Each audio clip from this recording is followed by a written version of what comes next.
네, 넉 달 전이죠. 지난 8월 31일 대학교에 재학 중인 24살의 청년 정치인이 더불어민주당 여당의 최고위원으로 임명됐습니다.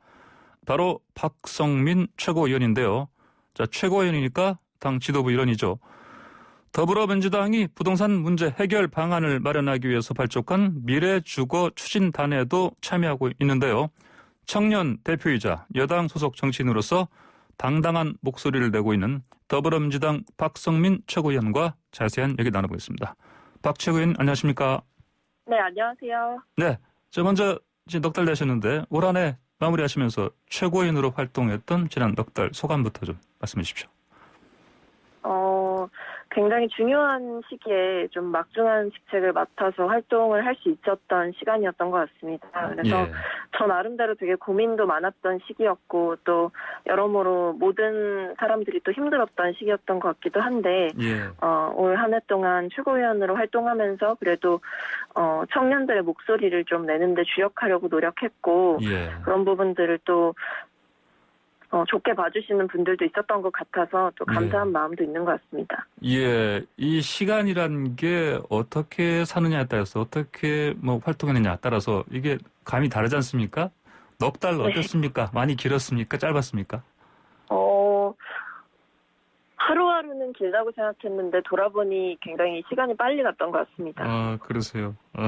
그러면 네. 자, 아까 말씀드린 것처럼 24살이신데 그러면 이제 청년들의 시각, 그 생생한 목소리를 전달하는 역할을 아무래도 맡으신 건데 실제로 그 주변에 친구분들이나 아니면 20, 30대 청년들과 이야기 많이 나누고 의견도 들으셨습니까?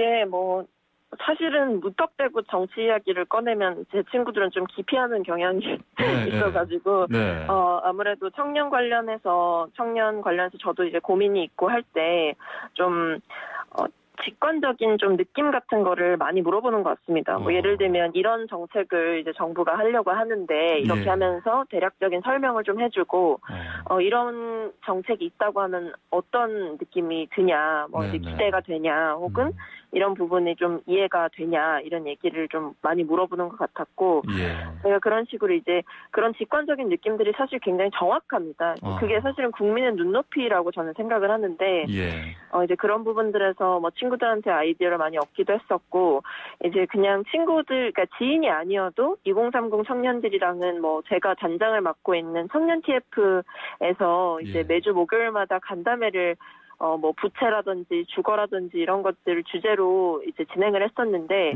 그때 당사자들이랑 많이 좀 만날 기회들이 있었습니다. 그래서 이제 여러 가지 삶의 모습에 대해서 이제 정책을 제안해 주시기도 하고 아니면 정말 어떨 때는 질책을 해 주시기도 하고 또 어떨 때는 여러 가지 이제 부탁을 해 주시는 경우도 있고 이랬습니다. 예, 그러셨군요.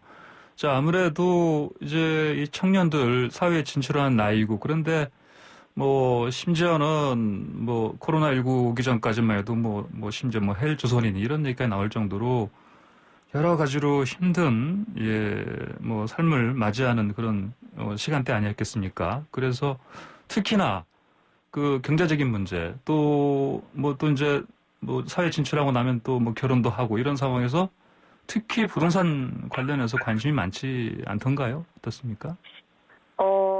이게 제가 생각했을 때 이제 청년들 안에서도 20대 청년들의 고민과 또 이제 30대 청년들의 고민이 조금 나뉜다라는 생각을 좀 많이 했었고 아무래도 이제 20대 청년들 같은 경우에는 특히 제 또래 같은 경우에는 당장 이제 부동산에 대한 고민을 하기보다는 일단 당장 이제 취업이라든지 사실 그런 부분도 올 한 해 굉장히 어려웠기 때문에 일자리 부분이라든지 이런 부분에 대해서 고민을 하는 모습이 더 많았었고 이제 그 외에 제 선배들이라든지 아니면 이제 조금 제 또래보다 나이가 이제 있는 청년들 같은 경우에는 훨씬 더 그런 집값 문제라든지 부동산 문제에 대해서 더 피부로 많이 느끼고 많은 고민을 하셨던 걸로 보입니다. 예, 그렇군요. 자, 저희가 오늘 홍보선의 출발새 아침은 부동산 특집으로 좀 꾸리기로 했습니다. 그래서 지금 이제 질문을 드릴 부분도 이제 이쪽으로 좀 맞춰서 드릴 생각인데 실제로 미래주거 추진단에도 참여하고 계시죠? 네, 맞습니다. 예, 여기서 어떤 활동 주로 하시는 거예요?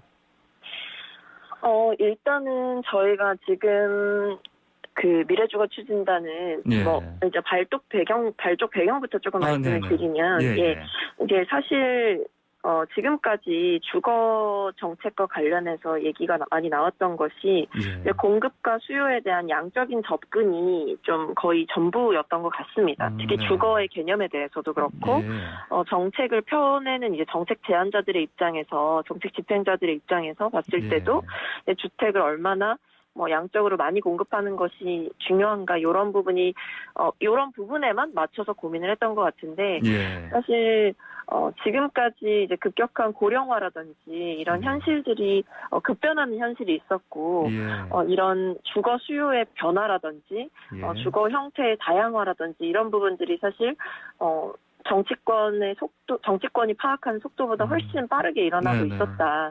그래서 이제 이런 급변하는 현실 속에서 우리가 이제 앞으로 추구할 주거의 의미와 그 이상적인 주거의 모습이 무엇인가에 대한 고민, 그리고 제도 개선은 또 그렇다면 무엇이 필요한가 이런 부분들을 또 다양한 각계각층의 사람들과 이제 논의를 해야 된다 이런 생각을 또 했던 것 같습니다. 당연히 이제 뭐 부동산 정책과도 연관이 되어 있지만 이런 고민들까지도 폭넓게 했던 부분이 있었다라는 거를 말씀을 드리고 그래서 그럼 저희가 지금까지 이제 활동했던 부분들 말씀드리면 7차 정도로 저희가 이제 간담회를 계속해서 전문가 간담회를 좀 진행을 했습니다. 7차까지요? 네네. 예를 들면은 뭐 그 몇 가지 주제를 소개를 드리면 뭐 주거 정책 전담 조직 개편 방안 그리고 주택기금 재원 마련 방안 이런 부분들이라든지 아니면 뭐 미래 주거의 정책 지향 방안과 제도 개선 방향 이런 식으로 굉장히 다양한 내용들을 바탕으로 저희가 또 이 미래 주거 추진단 안에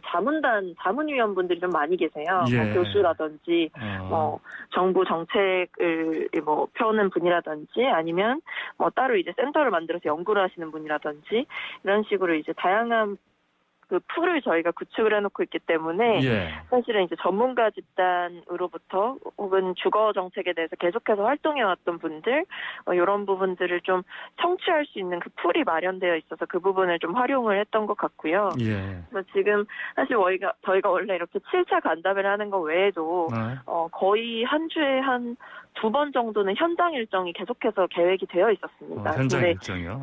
네, 뭐 예를 들면 이제 청년 공유 주택 이런 이렇게 새롭게 오픈한 그런 청년 공유 주택 같은 데 가서 또 새로운 주거 형태라든지 이런 공공 임대 주택이 또 이렇게 변화를 할 수 있다는 부분에 대한 가능성을 모색한다든지 이런 현장 일정까지도 기획이 조금 되어 있었는데 이런 것들이 사실 코로나로 인해서 거의 전면적으로 취소가 되었던 상황도 좀 있었습니다. 그래서 현재로서는 이렇게 좀 줌을 통해서 각계각층의 좀 간담회 이야기를 듣는 것뿐만 아니라 내부적으로는 또 전문가들과 좀 밀도 있게 협의를 진행하면서 주거 정책에 대한 또 개선책을 또 마련을 해가고 계신 걸로 알고 진선미 당장께서도 굉장히 고민이 많으신 걸로 알고 있습니다. 그렇군요. 자, 이렇게 정기적으로 뭐 이런 그 회의까지 열고 계속해서 어떤 제도적인 부분을 뭐 단순하게가 아니라 입체적으로 앞으로 개선하기 위해서 이런저런 이제 방안들, 아이디어들을 서로 뭐 공유하고 개발하시는 것 같은데 그러면 자, 현 시점에서 이제 아까 제가 초반에 말씀드린 것처럼 25번까지 나온 이제 부동산 정책 그래도 이게 전반적으로 큰 방향에서 맞나? 뭐 어떤 총평을 어떻게 할 수 있을까요? 저는 뭐 일단은 정부가 추진했던 부동산 정책의 방향성이라든지 이런 부분들이 결국에는 우리 사회가 또 가야 했던 주택 정책의 방향이 아니었나, 그러니까 주거 정책의 방향이 아니었나라는 생각은 좀 합니다. 물론 이런 부분들이 사실 국민들께 조금 국민들께서 좀 힘들어하셨던 부분도 있고 불안해하셨던 부분도 사실 많았던 것 같습니다. 아무래도 정책의 변화가 있다 보니까 뭐 여러 사회적인 현상들도 일어나기도 했었고, 근데 사실 주택의 공공성을 강화하는 측면이라든지 주택 시장을 또 건강하게 만드는 측면 이런 부분들은 사실 정치권으로서는 피할 수 없는 또 과제이기도 했던 것 같습니다. 그래서 이런 좀 급변하는 시장 환경 속에서 또 보다 정부나 이제 저희 여당이 좀 더 면밀하게 이런 주거 정책을 펴는 데 있어서 더 고민하고 더 살펴서 그리고 지금까지 이런 큰 틀을 유지하면서 좀 끝까지 이런 정책들이 제대로 안착하고 또 국민의 삶에 또 긍정적인 영향을 미칠 수 있도록 앞으로 끝까지 좀 뚝심 있게 가야 되지 않나라는 생각은 하고 있습니다. 예, 자, 박성윤 의원님, 지난 9월에 김현미 전 국토부 장관의 30대 부동산 연끌 발언 관련해서 정치권에 쓴소리도 해서 화제가 됐습니다. 그렇죠? 네. 예. 그때 요지가 뭐였는지 시간이 좀 지났으니까 좀 말씀해 주십시오. 네. 그냥 일단은 장관 개인에 대한 비판은 아니었고요. 다만 이제 제가 그때 그런 말씀을 드렸던 거는 정치권에서 이제 이런 소위 말하는 영끌 현상, 그리고 패닉바잉 현상이 발생하고 있을 때, 그것을 단순히 뭔가 조금만 기다리면 되지 않겠느냐라고 이야기를 하는 것은 그 현상에 대한 본질이라든지 아니면 청년들의 마음을 좀 이해하지 못하는 발언이었다라는 생각을 해왔었습니다. 그러니까 단순히 그 장관님 개인의 발언뿐만 아니라 그런 발언들이 사실은 좀 무수하게 있었고 정치권에서 저는 그런 접근은 조금 맞지는 않다고 생각을 했었고요. 왜냐하면 청년들은 그만큼 절박했다는 거라고 생각을 합니다. 단순히 그들이 공공주택이 앞으로 많이 공급될 텐데 그것을 몰라서 그런 사실을 알지 못해서 그런 집을 사고 노력하고 이랬던 것이 아니라 지금 이 급변하는 상황 속에서 혹여라도 이 시기를 놓치게 되면 집을 내가 결국 못 사게 되는 것이 아닐까라는 두려움도 있었을 것이고 불안함도 많이 크셨을 것이라고 생각을 하는데 저는 사실 그럴 때일수록 뭔가 기다려달라라는 말을 하면서도 보다 조금 더 공급 대책이라든지 이런 부분에 있어서 확실한 시그널을 조금 더 보여준다든지 아니면 과감하게 청년들에게 좀 이런 제도적 측면에서 우선순위를 통 크게 부여한다든지 이런 부분들을 고려하면서 좀 확실한 시그널과 함께 이 주택이 청년들에게 이 정도로 큰 영향을 끼치고 있고 많은 안정성에 대한 청년들의 고민이라든지 주택이 단순히 집 이상의 의미를 갖는다라는 부분들에 대한 정치권의 좀 폭넓은 이해가 필요하지 않았을까라는 생각에서 좀 그런 말씀을 좀 드렸던 것 같습니다. 예, 지금 질문 여러 가지 준비했는데 시간이 많이 지났습니다. 그래서요, 마지막으로요, 짧게 한 사람의 청년으로서 또 청년을 대변하고 있는 정치인으로서 앞으로 정부의 부동산 정책 어떤 방향으로 나가야 된다? 좀 간단하게 좀 말씀해 주십시오.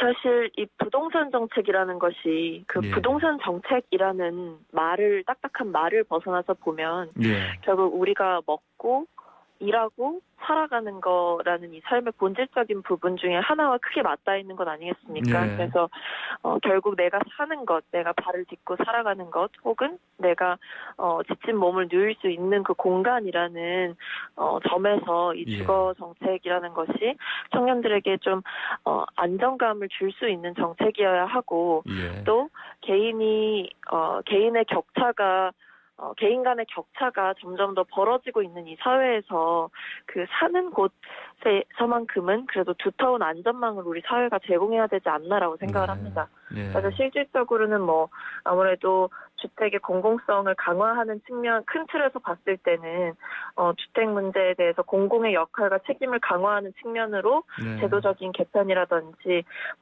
민간 사업자 공모를 통해서 임대 사업을 활성화하는 부분이라든지 이런 여러 가지 실질적인 부분에 있어서 보다 효과적인 개선책을 찾아서 추진을 해 나가야 된다라고 생각을 합니다. 예, 알겠습니다. 오늘 말씀 여기까지 듣겠습니다. 감사합니다.